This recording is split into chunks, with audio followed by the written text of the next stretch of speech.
নমস্কাৰ মই বঞ্জিতাই আপোনালোকৰ ওচৰত এটি নতুন ৰেচিপি লৈ আহিছোঁ কচু শাকৰ লগত গৰৈ মাছৰ জালুকীয়া আৰু গৰৈ মাছৰ পোৰা পিটিকা এয়া গৰৈ মাছকেইটা বজাৰৰ পৰা কিনি আনিছিল জীয়া গৰৈ মাছকেইটা ভালদৰে ধুই বাছি কুচি এনেদৰে নিমখ হালধি মিলাই সানি লৈছে ভালদৰে তাৰপিছত কেৰাহী এখনত তেল অলপমান গৰম হ'বলৈ দি মাছকেইটা ৰঙচুৱাকৈ ফ্ৰাই কৰি লোৱা হ'ল কচু শাককেইডাল এনেদৰে ভালদৰে বাছি ল'লোঁ বাছি লোৱাৰ পিছত বল তাত নিমখ অলপমান দি অলপ সময় তিয়াই থলোঁ মিডিয়াম সাইজৰ দুটা পিঁয়াজ কুটি লৈছিলোঁ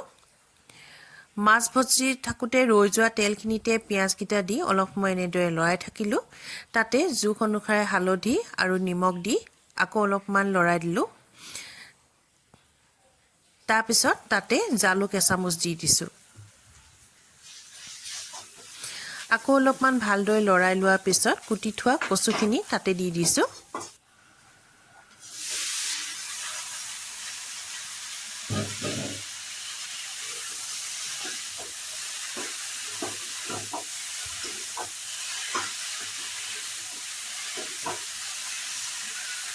তাৰপিছত সাফৰখন মাৰি অলপ সময় ভিজিবলৈ দিম সাফৰখন উদঙাই এয়া চাওক কচু শাকখিনি অলপমান জহি গৈছে তাৰপিছত অলপ সময় লৰাই ভালদৰে মেছ কৰি ল'ম এনেদৰে কৰি ল'লে কচু শাকখিনি খাবলৈ বৰ সোৱাদ হয় কিনাৰতে মই মটৰ কেইটামান এনেদৰে গুচাই ল'লোঁ এইটো অপশ্যনেল হয় আপোনালোকে যদি থাকে তেতিয়া দিবও পাৰে নিদিলেও কোনো কথা নাই তাৰপিছত ভালদৰে অলপমান লৰাই ল'লোঁ আকৌ ঢাকনখন মাৰি অলপ সময় সিজিব দিলোঁ ঢাকনখন উদঙাই কুহুমীয়া গৰম পানী অলপমান দি এক উতল আহিবলৈ দিলোঁ এক উতল অহাৰ পিছত মই ফ্ৰাই কৰি থোৱা মাছকেইডোখৰ দি দিছোঁ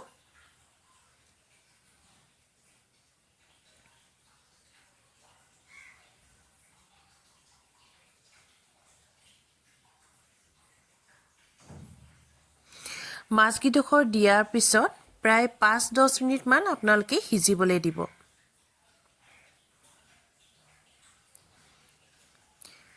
এয়া চাওক আমাৰ মাছৰ আঞ্জা প্ৰায় হৈ গৈছে ৰংটো সঁচাকৈ বৰ ধুনীয়া হৈছে আপোনালোকে এনেকৈ বনাই খাই চাব তাৰপিছত মই কুটি থোৱা ধনিয়াকেইডোখৰ তাতে দি দিছোঁ এয়া আমাৰ কচু জালুকীয়া হৈ গৈছে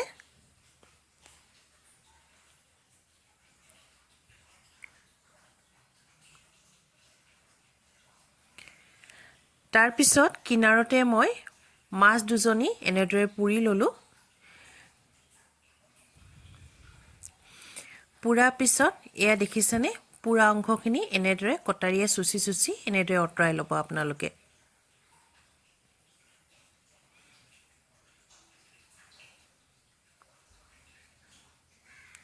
ভালদৰে এনেদৰে চুচি ল'ব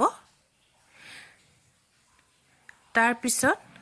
তাৰ পেটৰ যিখিনি পেটু আৰু কাঁইট এনেদৰে ভালদৰে গুচাই ল'ব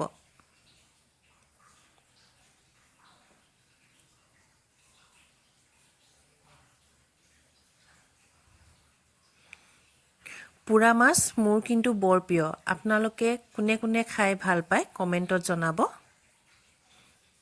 এয়া দেখিছেনে ভালদৰে কেনেদৰে গুচাই লৈছোঁ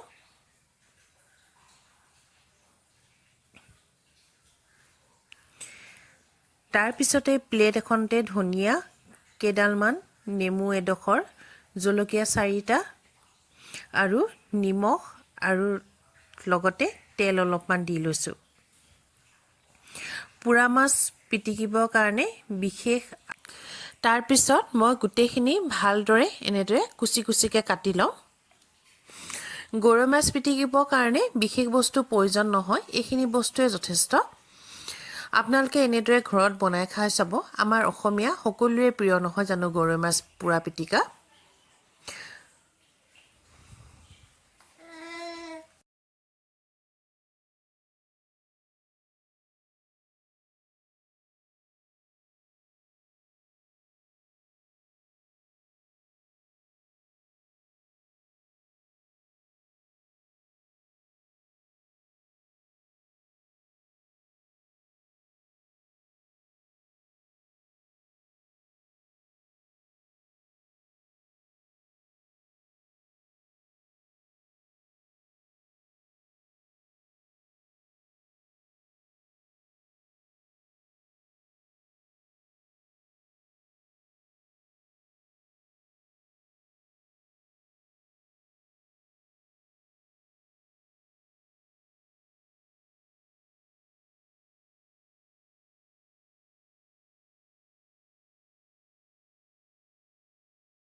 আমাৰ গৰৈ মাছৰ পোৰা পিটিকা প্ৰায় ৰেডি হৈ গৈছে।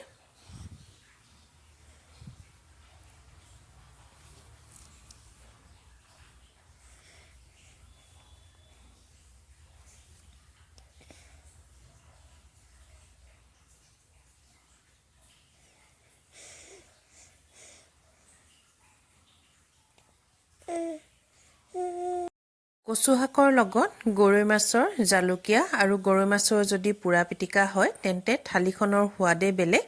আপোনালোকে এনেদৰে ঘৰত বনাই খাই চাব আৰু কেনে পালে জনাব। যদি ভিডিঅ'টো চাই ভাল পালে লাইক শ্বেয়াৰ আৰু কমেণ্ট কৰিব নাপাহৰিব। আজিলৈ ধন্যবাদ।